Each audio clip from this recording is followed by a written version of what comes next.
Assalamualaikum warahmatullahi wabarakatuh. Perkenalkan, nama saya Rantrika Sintasari. Saya dari Prodi Pendidikan Biologi kelas B dengan NPM 20110600278 dan dengan dosen pengampu Bapak Imam Rangga MPDI. Assalamualaikum Bapak. Saya di sini ingin menjelaskan penjelasan yang berkaitan dengan Al-Qur'an. Yang pertama yaitu perintah diwajibkannya membaca Al-Qur'an. Al-Qur'an adalah kalam Allah yang berlafazkan bahasa Arab yang diturunkan kepada Nabi Muhammad SAW melalui perantara malaikat Jibril. Al-Qur'an disampaikan kepada umatnya dengan cara mutawatir. Serta Al-Qur'an ditulis di dalam mushaf-mushaf yang diawali dengan surah Al-Fatihah dan diakhiri dengan surah An-Nas. Membaca Al-Qur'an sendiri dihukumi sebagai ibadah. Dan bagi setiap muslim membaca Al-Qur'an dihukumi sebagai sunnah muakkad atau sunnah yang mendekati dengan wajib. Lalu mengapa sih sebagai umat muslim kita itu dianjurkan bahkan diwajibkan untuk selalu membaca Al-Qur'an? Pertama-tama, mari kita simak terlebih dahulu dan kita pahami ayat yang pertama kali diturunkan kepada Nabi Muhammad SAW yang berbunyi, A'udzubillahi minasyaitonirrajim. Bismillahirrahmanirrahim. Iqra' bismi rabbikal ladzi khalaq. Khalaqal insana min 'alaq. Iqra' wa rabbukal akram. Alladzi 'allama bil qalam. 'Allamal insana ma lam ya'lam. Yang artinya, bacalah dengan menyebut nama Tuhanmu yang Maha Menciptakan. Ia telah menciptakan manusia dengan segumpal darah. Bacalah dengan menyebut nama Tuhanmu yang Maha Mulia, yang mengajarkan manusia dengan pena dan mengajarkan kepada manusia apa-apa yang tidak diketahuinya. Quran Surat Al-Alaq ayat 1-5. Ayat yang pertama kali diturunkan kepada Nabi Muhammad SAW ini membahas tentang perintah untuk membaca. Membaca adalah poin yang paling utama dan paling penting dalam menuntut ilmu. Karena dengan membaca, kita dapat menguasai dan memahami ilmu yang sedang kita pelajari. Al-Qur'an merupakan sumber pokok dan sumber utama ajaran dalam agama Islam. Sedangkan Al-Qur'an sendiri mempunyai beberapa fungsi serta tujuan. Yang pertama yaitu Al-Qur'an merupakan sumber utama atau sumber pokok dalam kehidupan manusia. Barang siapa yang berpegang teguh kepada Al-Qur'an, maka hidupnya atau tujuan hidupnya akan jelas kemana akan ditujunya.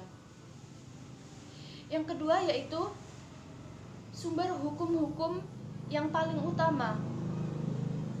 Barang siapa yang mentaati hukum-hukum yang berasal dari Al-Qur'an, maka hidupnya akan sejahtera.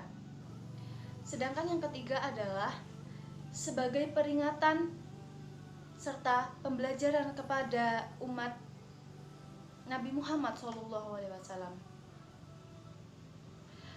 Mungkin dari situ sudah jelas mengapa kita sebagai umat muslim diwajibkan untuk membaca Al-Qur'an. Yang kedua, saya akan menjelaskan tentang pengertian ilmu tajwid dan pentingnya mempelajari ilmu tajwid. Ilmu tajwid itu apa sih? Ilmu tajwid menurut bahasa yaitu membaguskan. Sedangkan menurut istilah, mengeluarkan huruf-huruf dari tempat keluarnya dengan memberikan hak serta mustahaknya. Yang dimaksud dengan hak yaitu huruf yang asli, seperti misalnya huruf hijaiyah. Sedangkan yang disebut dengan mustahak yaitu sifat yang kadang-kadang muncul pada lafaz tertentu, seperti misalnya dihukumi idhar, idgham atau ikhfa. Maka kita harus memberikan hak tersebut pada huruf-hurufnya Seperti misalnya dibaca ikfa harus dibaca samar-samar, dan apabila dihukumi dengan hukum idhar maka harus dibaca dengan jelas.